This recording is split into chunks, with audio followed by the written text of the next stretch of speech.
ese nawe ujya utekerezaho wakura muganga gakondo utanga ubuvuzi bw'umwimerere bushingiye ku bimera? Nta mpamvu yo guhangayika, igisubizo cyabonetse. Habonetse muganga gakondo utanga ubuvuzi bw'umwimerere ku ngo zabaswe n'amakimbirane zikongera kubana neza nkaho nta cyabaye.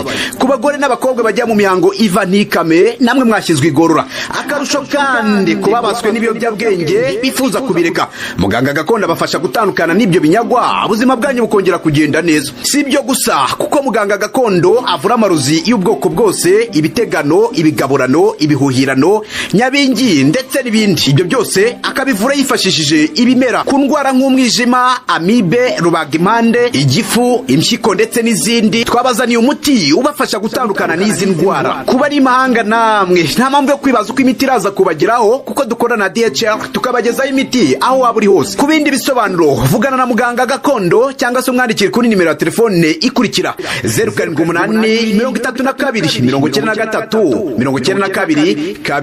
Erega amagara nicyo gishoro ufite gikomeye di, ita ku magara yawe hatutayatakaza.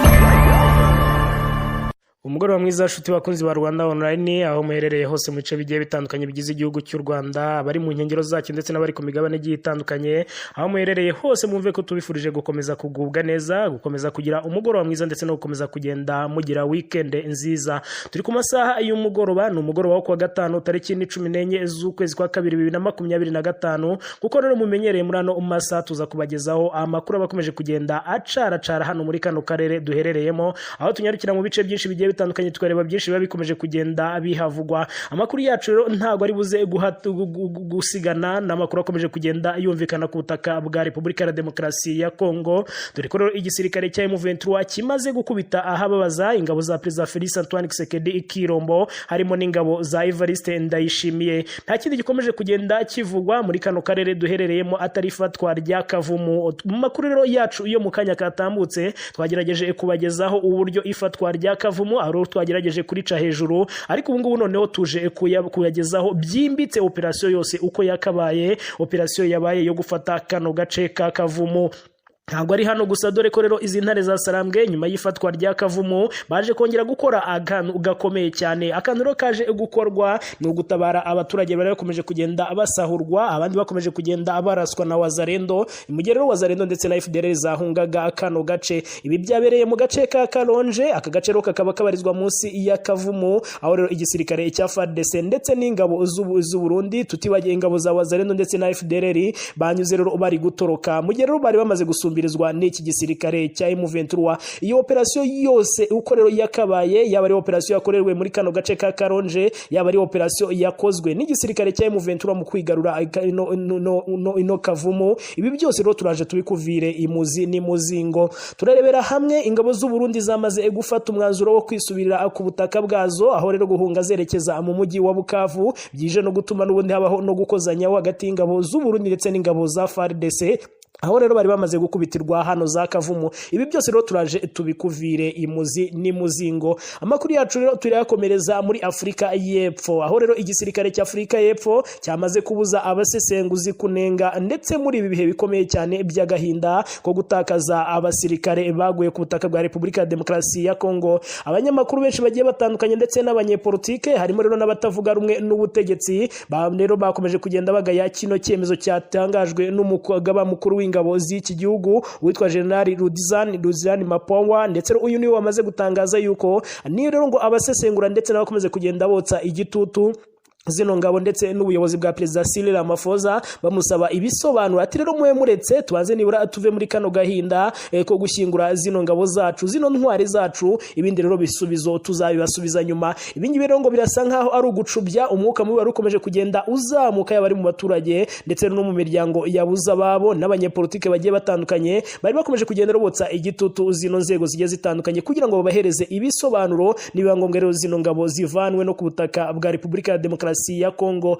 Turava rero muri Afurika y'Epfo tunyarukire hano mu gihugu cy'u Rwanda, aho rero umuvugizi wo mu biro by'umukuru w'igihugu mu biro bya nyakubahwa Perezida Paul Kagame, aho yamaze kugaragaza uburyarya bukomeye cyane bukomeje kugenda bugaragazwa n'igihugu cy'Ububiligi ndetse mu bibazo biri hagati y'u Rwanda na Repubulika ya Demokarasi ya Kongo. N'umuvugizi w'ibiro by'umukuru w'igihugu witwa Stephanie Nyombayire yamaze kugaragaza rero byinshi cyane byimbitse byagiye biranga rero igihugu cy'Ububiligi, mu gihe rero ari nacyo cyabaye intandaro yo kurema bino bibazo biri hagati y'u Rwanda na Repubulika ya Demokarasi ya Kongo. Uko rero byakabaye nabyo turaje tubikuvire imuzi n'imuzingo.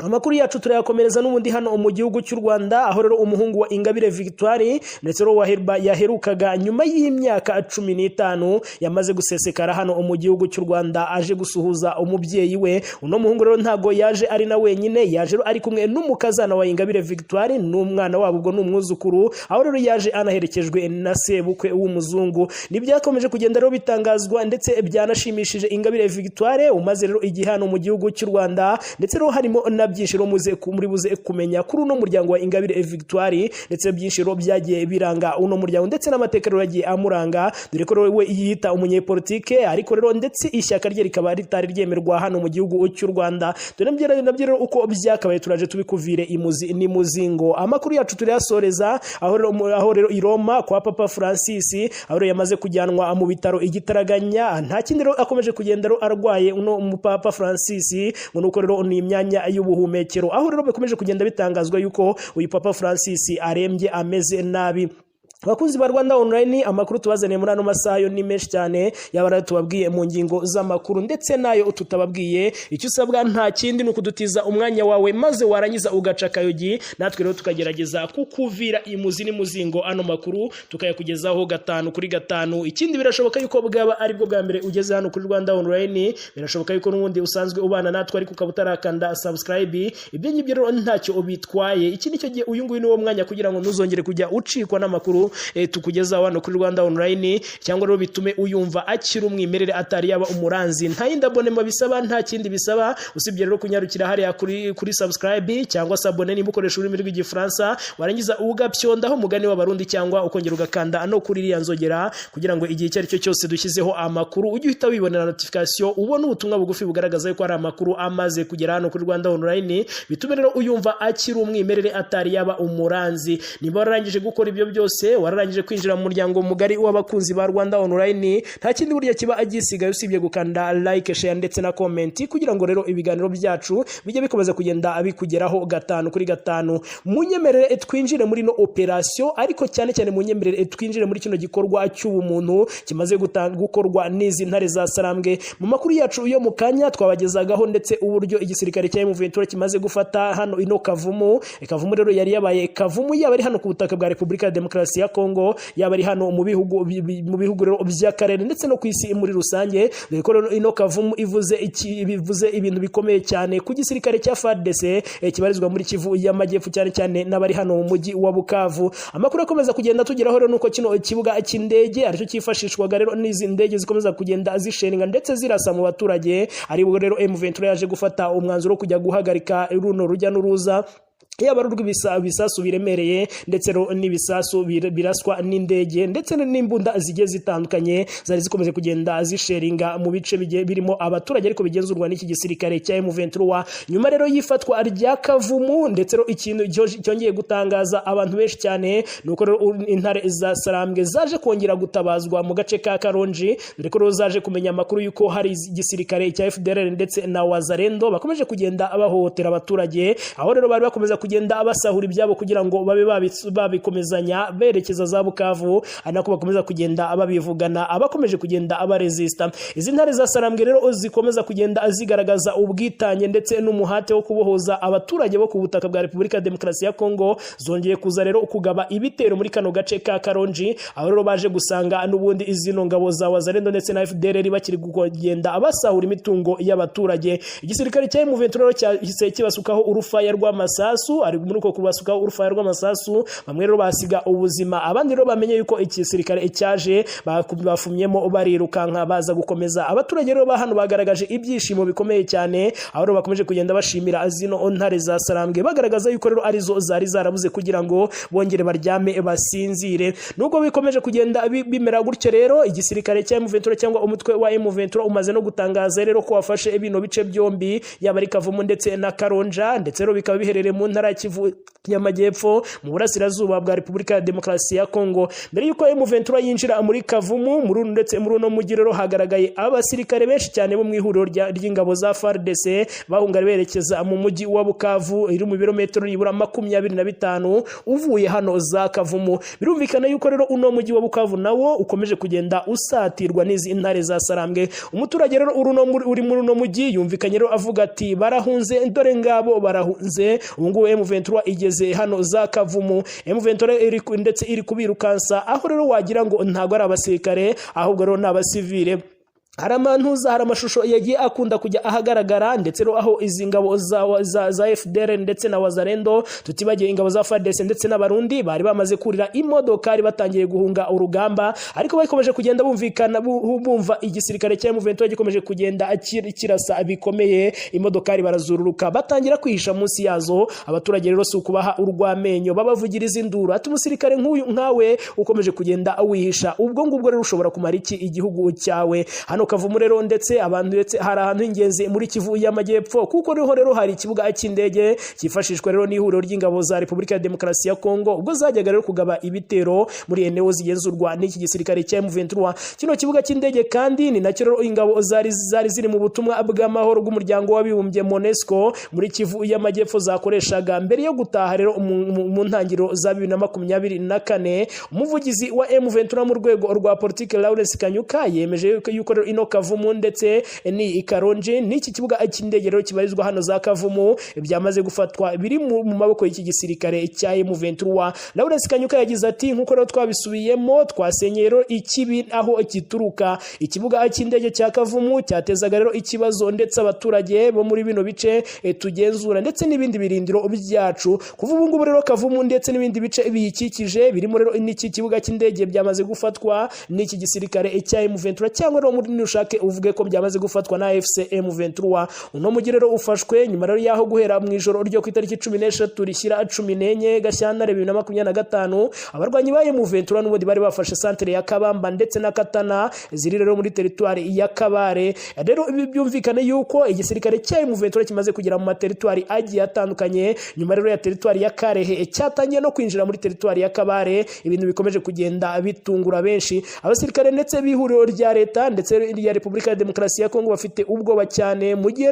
cyavuba aho M23 ishobora kubambura nuno mujyi wa Bukavu ufatwa nk'umurwa mukuru wa Kivu y'Amajyepfo. Bamwe muri aba basirikare ndetse batangiye guhungira mu zindi ntara nka za Tanganyika, aho rero bakomeje kugenda babona yuko isayi yose zino ntare za Sarambwe bitewe n'ibikoresho zifite, umuhate zifite ndetse n'ubuhanga zifite, isayi yose rero nuno mujyi ushobora kuba tombe. Igisirikare cya Repubulika ya Demokarasi ya Kongo nacyo rero gikomeje urundi rugamba rwo kufa ndetse rwo kubafata kugira ngo rero basubire kurwana. Rero nibyinshi bikomeje kugenda abigaragara, ibindi rero byakomeje kugenda biranga bino bikorwa byifatwa bya kino kibuga cy'indege ndetse na tuno duce two mu nkengero zatwo ni byinshi cyane, aho rero ingabo z'u Burundi aho kugira ngo zihunge zerekeza mu murwa mukuru wa Kivu y'Amajyepfo ari wo Bukavu. Amakuru akomeje kugenda atugeraho nuko rero zikomeje kugenda zihunga zerekeza iwabo, aho rero bije kurangira n'ubundi zino ngabo z'u Burundi zije gutangirwa n'ingabo za FARDC zibabuza guhunga basubira mu gihugu cyabo, ahubwo biza kurangira n'ubundi bakozanyijeho urufaya rw'amasasu rumaze rero iminota itari munsi ya 15,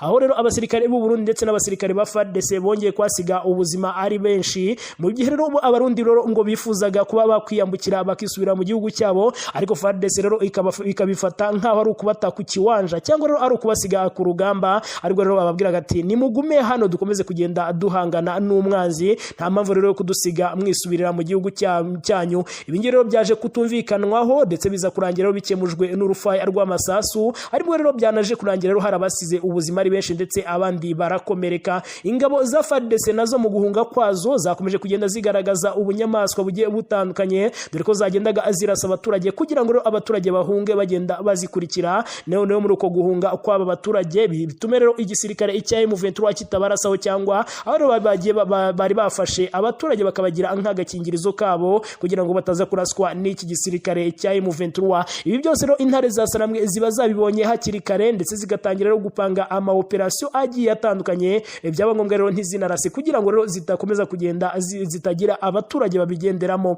Munyemerere tuve rero hano ku mirongo y'urugamba, dore ko rero urugamba rukomeje kugenda rukomezwa ndetse rwavansa rwerekeza mu mujyi wa Bukavu. Rero turako amakuru akomeza kugenda atugeraho, turagenda tubagezaho izo update. Munyemere dukomereze muri Afrika y'Epfo. Igisirikare cya Afrika y'Epfo cyabujije abasesenguzi kunenga rero gukomeza kugenda abazinenga mu gihe rero kibabaje, ndetse bakomeje kugenda bunamira bano basirikare biruka kugwa ku butaka bwa Repubulika ya Demokarasi ya Kongo. Igisirikare cya Afrika y'Epfo cyabujije rero bano basesenguzi gukomeza kugenda abanenga mu gihe rero bari mu gahinda kizi ngabo 14 zapfiriye hano ku butaka bwa Repubulika ya Demokarasi ya Kongo. N'ubutumwa rero bwatanzwe n'umugaba mukuru w'igisirikare witwa General Rudzani Mapwanya, ndetse rero ku itariki yaho rero yatanze uno munsi, ahubwo rero yarari ndetse aho rero bari bashoje umuhango wo gushyingura imirambo rero y'aba basirikare ndetse aho bafatanyije n'imiryango yabo. Ubwo rero hamenyekanaga ano makuru y'urupfu rw'aba basirikare, ndetse abasesenguzi ndetse mu bya gisirikare ndetse n'abanyepolitike batavuga rumwe n'ubutegetsi bakomeje kugenda banenga ubutegetsi bwa Perezida Cyril Ramaphosa, bagaragazaga ko igisirikare cyabo kidashoboye ndetse kurwanya uno mutwe witwaje intwaro wa M23. Abasesenguzi ndetse n'abanyepolitike basobanuye ko igisirikare cya Afrika y'Epfo ndetse kidafite ibikoresho bihagije bitewe rero n'ingengo y'imari nkeya kigenerwa. Bagaragaza ko kandi ko abasirikare boherejwe muri Repubulika ya Demokarasi ya Kongo batagombaga kujyayo muri iriya ntambara, dore ko iriya ntambara isa nk'ibarenze. General Mapwanya rero yatangaje ko mu gihe igihugu kiri mu kababaro nk'aka ngaka ko kubura abasirikare bacyo, abo rero muri Afrika y'Epfo batakabaye rero bajya mu biganiro mpaka byibaza rero ku kamaro k'ubutumwa rero boherejwemo mu burasirazuba bwa Repubulika ya Demokarasi ya Kongo. Yagize ati birasa rero naho abanyafrika y'Epfo twishimira kwitera ububabare, ntabwo rero igihugu kibabajwe n'urupfu rw'intwari zacyo kibamo rero, ndetse no ngo kibamo kwibaza, gikomeje kugenda kibaza rero ku kamaro k'igihombo kiri muri sitati y'ubutumwa rero bwacu. Umuntu rero ajya kure akabaza rero bafitemo inyungu ku buryo rero twisanga muri ino ntambara. Intwari zacu rero zatabarutse iyo rero ziba ziri aha ngaha, ndetse rero zari kwibaza zitise ese rero iki nicyo igihe rero cyo gutangiza ibiganiro mpaka ku mafaranga ahabwa igisirikare. Ati rero nimureke duhe intwari zacu amahoro, ndetse rero tunanazihereze icyubahiro zikwiriye, ibindi rero tuzaba tubyibaza nyuma. Uyu musirikare rero yanasobanuye ko mu bihe rero bigiye bitandukanye we na bagenzi be bayobora igisirikare cya Afrika y'Epfo bagaragaje ko rero amafaranga kigenerwa adahagije, basaba ko ingengo y'imari yacyo yavugururwa kugira ngo bubake ubushobozi buhambaye. Yakomeje avuga ati rero ntabwo rero muri ibi bihe dukwiye rero kugerageza gushyira rero iki kibazo muri politike tuvuga ko igisirikare cyakabaye cyarakoze ibirenzeho. Twabikoze rero uko twari dushoboye kugira ngo rero abantu bacu babone intwaro ndetse babone ubushobozi ndetse bushobora gukemura ibibazo bahura nabyo. Yakomeje agira ati rero nk'umugaba mukuru w'ingabo z'iki gihugu ndasaba rero abajenerali bari mu kazi ndetse n'abatashye bari mu kiruhuko ndetse rero n'itangazamakuru kutagera rero ndetse mu mukino wo kwegekanaho amakosa muri ibi bihe. Niba rero twiyiteye kuri ibi bibazo byacu, kandi rero niba dushigikiye abasirikare bacu ndetse n'imiryango yabuze ababo, mureke rero aba ari byo uduha agaciro, ibindi rero tuzaba tubijyamo nyuma. General Mapwanya rero yijeje abanyafrika y'Epfo ko rero igisirikare cyabo kizabaha amakuru ajyanye no kubaka ubushobozi bwacyo, kuko rero ngo bafite mu burenganzira bwo kuyamenya, ariko rero ngo bizaba mu gihe bazaba rero bavuye muri kino kiriyo cy'aba basirikare baheruka kwivuganwa n'intare za Sarambwe. Yakomeje avuga ati rero umuntu yakabaye yumva ko turi mu bihe by'ikiriyo nk'igihugu muri rusange. Abasesenguzi bacu ndetse n'impuguke zacu mu bya gisirikare turabasaba rero kudasuka umunyu mu bisebe by'imiryango y'ababuza ababo ndetse na bagenzi babo bari ku butaka bwa Repubulika ya Demokarasi ya Kongo. Abasirikare b'Afrika y'Epfo bapfiriye rero muri Repubulika ya Demokarasi ya Kongo babaga mu butumwa bw'umuryango wa Afurika y'Amajyepfo SADC ndetse n'ubw'umuryango w'abibumbye MONUSCO. Bapfiriye no mu mirwano yabereye hano za Sake ndetse na Goma, aho igisirikare cya M23 kigaruriraga uno mujyi wa Goma. munyemerere amakuru yacu tuyakomereze hano mu gihugu cy'u Rwanda, aho rero umuvugizi w'ibiro by'umukuru w'igihugu yerekanye rero uburyarya burenze bukomeye cyane bukomeje kugenda bugaragazwa n'igihugu cy'Ububiligi ndetse rero mu bibazo bijyanye n'u Rwanda na Repubulika ya Demokarasi ya Kongo. Umuvugizi wo mu biro bya nyakubahwa Perezida Paul Kagame witwa Stephanie Nyombayire yavuze ko rero uburyarya bw'Ububiligi ndetse rero bwo gusabira igihugu cy'u Rwanda ibihano kubera ibibazo bya Repubulika ya Demokarasi ya Kongo butangaje cyane, mu gihe kino gihugu rero cyo ku mugabane w'Uburayi cyubatswe rero n'amabuye y'agaciro yavuye hano muri kano karere. Kuva rero ibibazo by'u Rwanda na Repubulika ya Demokarasi ya Kongo byakwaduka, Ububiligi rero bwahejeje inguni butangira rero kotsa igitutu igihugu cy'u Rwanda kugeza rero naho burusabira ibihano. Bwashatse rero kwitambika ibikorwa bya Union Européenne byo gutera inkunga rero ubutumwa bw'ingabo z'u Rwanda muri Mozambique mu ntara ya Cabo Delgado, ariko byose rero byaje gufata ubusa.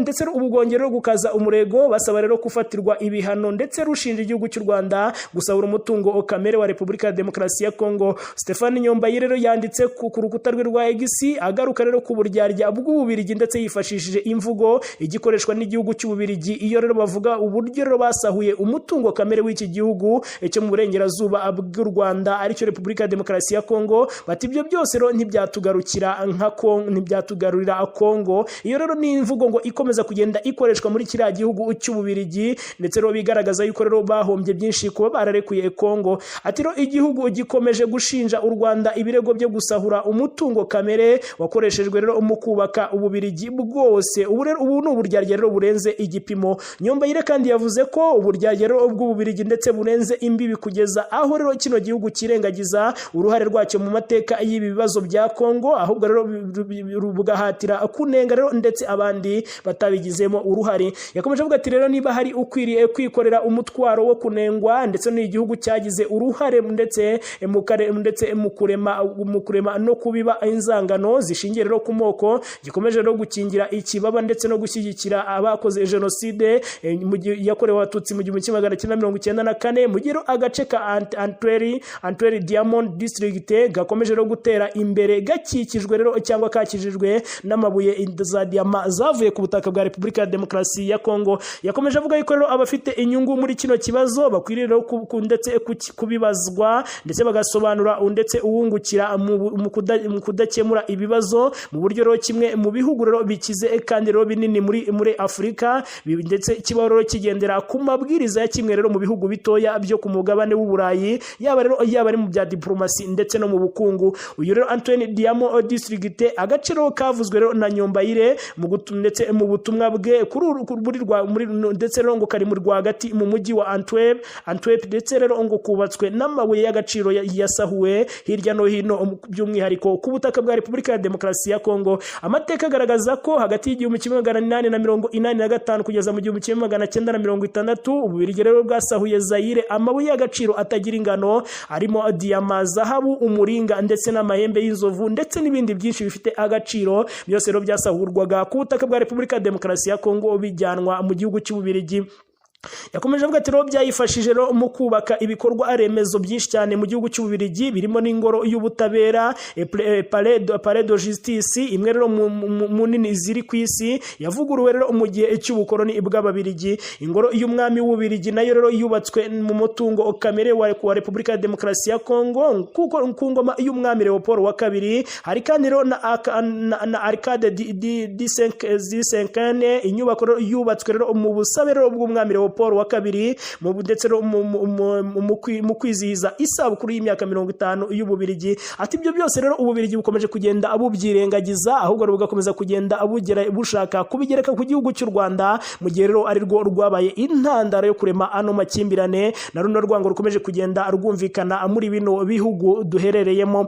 Munyemerere amakuru yacu tugaruke komereze hano mu gihugu cy'u Rwanda, aho umuhungu wa Ingabire Victoire waherukaga kubonana na nyina nyuma y'imyaka 15 yaje kumusura hano mu gihugu cy'u Rwanda. N'umuhungu wa Ingabire Victoire, umuyobozi w'ishyaka Darif Umurinzi ritemewe gukorera hano mu gihugu cy'u Rwanda, yaherukaga rero mu myaka 15 ishize yaje kumusura hano mu gihugu cy'u Rwanda ari kumwe n'umugore we ndetse n'umuryango we ndetse baturutse mu gihugu cy'Ubuholandi. Mu butumwa rero yanyujije ku rukuta rwe rwa X kuri uyu wa gatanu, Ingabire Victoire yagize ati nshimishijwe rero no kongera kubona ubuheta bwanjye nyuma rero y'imyaka 15 tutabonana. Aje kunsura rero anzaniye umukazana ndetse n'umwuzukuru ndetse na sebukwe ndetse wabaherekeje. Ati rero ibi ngibi ni by'agaciro cyane, byashimishije. Muri 2022 nabwo rero umwana w'umuhererezi wa Ingabire Victoire yaherukaga mu myaka nibura 12 yarishize rero yaje kumusura hano mu gihugu cy'u Rwanda. Mu butumwa nanone yanyujije ku rukuta rwa Twitter, Ingabire Victoire icyo gihe yaranditse ati ndetse uyu nguyu umugore wakomezaga no kurenga gahunda za leta z'u Rwanda yasoje rero buno butumwa agira ati u Rwanda ruragendwa. Ayo magambo nayo rero yayanditse ku rukuta rwe. Uyu muhungu rero yaje mu Rwanda nyuma rero y'urugendo mushiki we ndetse mukuru witwa Leza uje neza yari yagiriye hano mu Rwanda muri 2020. Yaje rero gusura nyina rero ari kumwe n'abana be. Abo bose rero bakomeza kugenda bahabwa ikaze mu gihugu cy'u Rwanda kugira ngo basure Ingabire Victoire. Uyu Ingabire Victoire rero twibukiranye yuko mu minsi yatambutse yari yasabye rero urukiko ko rwamugira umwere cyangwa rero rwamuvanaho ubusembwa kugira ngo yiyamamarize kuyobora igihugu cy'u Rwanda. Urukiko rwo mu Rwanda rero rwari rwafashe umwanzuro wo kwanga kwakira ndetse no gusuzuma ikirego cya Ingabire Victoire gisaba rero guhanagurwaho ubusembwa. Ibyari rero kumuha rero uburenganzira bwo kwiyamamariza kuyobora ku mwanya wa perezida wa Repubulika mu matora rero yaheruka muri uriya mwaka. Urukiko rwashingiye ku mwanzuro warwo wo mu ngingo zigiye zitandukanye z'iteka rya perezida rigena imbabazi rero zitangwa na nyakubahwa perezida Paul Kagame ndetse nazo rero zahawe ndetse nazo zanamurekuye. Ingabire Victoire rero yabwiye abanyamakuru ko ndetse atemeranya n'umwanzuro w'umucamanza. Yagize ati kuba rero hari iteka rya perezida wa Repubulika akaba rero ari naryo riri hejuru y'itegeko ndetse rero ngo kandi ubusumbane rero bw'itegeko n'iteka biratandukanye. Ndetse rero itegeko nshinga niryo rero ryakagombaga kubahirizwa. Ati rero ibi ngibi ntago biciye mu mucyo. Yakomeje yongeraho ati iyo mvuze rero ko tutarubaka igihugu kigendera ku mategeko ni ibi ngibi imba ndi kuvuga. Umucamanza rero yasomye uno mwanzuro yagize ati ntibyashoboka gukuraho rero ubusembwa ndetse wahawe rero imbabazi na perezida wa Repubulika mu gihe rero ibyo yategetswe bitari byarangira. Yavuze ko rero iyo Ingabire Victoire ndetse agomba kubahiriza ibigenwa n'itegeko rya perezida wa Repubulika bizarangirana n'igihe cy'igifungo cyari gisigaye, bityo rero adashobora ndetse kuvanwaho buno busembwa. Umucamanza yavuze ko kubera izo mpamvu rero ikirego cye gisaba, yavuze ko icyo kiberego cye gisaba ihanagurwa ubusembwa rero ngo ntiryakurikijwe ntago rero ryubahirijwe ibisabwa, ariyo mpamvu rero kitigeze gisuzumwa. Mu Rwanda umuntu wakatiwe n'inkiko agafungwa nibura igihe kirenze amezi 6 ntashobora rero kwiyamamariza umwanya wa perezida wa Repubulika kereka rero ahamnaguweho ubusembwa n'inkiko. Ndetse rero muri 2013 ubwo rero Ingabire Victoire yajuriraga igifungo cy'imyaka 10 yari yarakatiwe, mbere rero yahise kizamuka akatirwa igifungo cy'imyaka 15. Gusa muri 2018 yarababariwe ababarira na nyakubahwa perezida Paul Kagame aho rero yahise anarekurwa. Iyo rero ikirego rero cyakirwa ndetse rero kikageza bikarangira akuweho ubusembwa, Ingabire Victoire yashoboraga kuba umukandida ndetse utavuga rumwe n'ubutegetsi ndetse rero wahanganaga na nyakubahwa perezida Paul Kagame wari wamaze kugenwa n'ishyaka rye ndetse hamwe n'abandi biyamamaje ku mwanya w'ubuperezida. Ingabire rero yafunzwe muri 2010 nyuma rero yuko ageze hano mu gihugu cy'u Rwanda aje guhatana mu matora ya perezida yarateganyijwe. Yahamijwe rero ibyaha birimo kugambanira igihugu ndetse rero agamije ndetse kukibuza umudendezo no kurema rero umutwe w'abagizi ba nabi. Ibyaha rero yahakanye avuga yuko rero bishingiye ku mpamvu za politike. Kuva rero yarekurwa muri 2018 ntabwo yemerewe gusohoka mu Rwanda ngo asange umuryango we yasize i Burayi. Ariyo mpamvu rero imiryango ikomeje kugenda imusura, aho rero ikomeje kugenda basura ndetse ngo barebe yuko rero ameze neza, ariko rero bikomeje kugenda bigaragara yuko imiryango ikomeje kugenda imusanga ameze neza. Munyemerera makuru yacu tuyasoreze hano i Roma kwa Papa Francis aho yamaze kujyanwa mu bitaro igitaraganya. Papa Francis yajyanye mu bitaro i Roma kuri uyu wa gatanu ubwo rero ndetse yavurirwaga indwara ya bronchite ndetse ikomeje kumurembya. Vatican rero yongeyeho ko uyu mukambwe rero w'imyaka 88 yinjijwe mu bitaro nyuma rero yo kwakirwa ndetse rero kuburana masaha y'iki gitondo. Ibiro ntaramakuru by'abafaransa AFP ndetse rero byatangaje ko Papa Francis muri iyi minsi rero ishize afite rero ikibazo cyo mu buhumekero, aho rero ngo agaragaza yuko rwose atameze neza, aho rero akomeza kugenda abura n'umwuka ndetse aho na diskuru asigaye azitegura bazimutegura ndetse bakanazimusomera. Mu itangazo ryayo Vatican yagize iti muri iki gitondo ndetse arangije kumva abantu Papa Francis rero yakiriwe muri Policlinico Agostino ndetse ro Gemellico ndetse ro kugira ngo akorerwe ibizamini bimwe na bimwe rero bikenewe kandi rero akomeze kwivuza indwara rero y'ubuhumekero ikomeje kugenda imuzambya. Mu ntangiriro z'uku kwezi Papa Francis yabwiye abitabiriye misa yo ku cyumweru ko arwaye bikomeye, aho rero yabivuze ngo arwaye ubukonje ndetse bukabije. Vatican rero yaje gusobanura ko ndetse rero ari ubujyanye n'ubuhumekero yakomeje rero avuga, yakomeje ndetse ibikorwa ndetse akomeza kwakira abantu muri Casa Santa Martin ndetse no kuva rero yapimwa indwara ya bronchite, ariko rero ngo akaba rero akomeje kugenda aremba cyane nkuko bikomeje kugenda bitangazwa. Bakunzi ba Rwanda Online munyemerere dusubikire ahangaha, iyo makuru twari dufite yarakomeje kugenda acara muri kano karere duherereyemo. Tubifurize gukomeza kugira umugoroba mwiza ndetse no gukomeza kugenda muryoherwa n'amakuru tubagezaho, na mukanya rero tuje kubagezaho andi makuru araba aje gupfundikira umunsi. Ciao ciao.